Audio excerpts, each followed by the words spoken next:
Вработените во општината и во Штипското комунално предпријатие ИСАР денеска на сметките ги имаат своите плати, додека вработените во Стипион ќе почекаат во понеделник.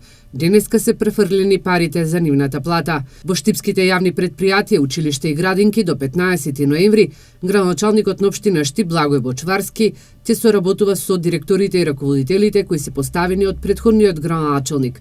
Смените и новите тимови на градоначалниците во регионот може да се направат по завршувањето на локалните избори. Според моите информации, додека се уште траат изборите, бидејќи имаме трети круг во една општина во Република Македонија, ние немаме право да менуваме директори, да назначуваме нови.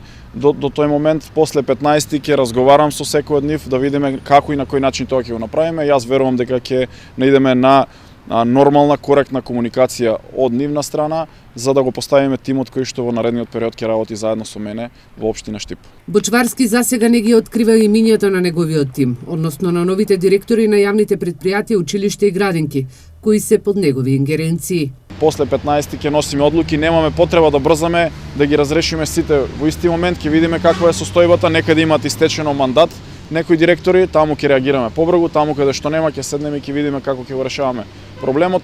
Јас немам проблем да работам и со овие директори, но сакам да имам доверба, бидејќи мојата доверба беше изневерена во еден момент од одредени директори на јавните предпријатија, кои што веднаш по преземањето на, односно по поразот на претходниот градоначалник, се впуштија во исплаќање на средства без да на некој начин некоректно, без да разговараме и да се доведат во ситуација да земат плата вработените во овие јавни предпријатија. Новите градоначалници во источниот регион засега јавно не ги кажуваат имињата на новите локални функционери. Во моментов ги прават првите анализи и ги согледуваат финансиските состојби на општините. Неколку општини во регионот се со блокирани сметки.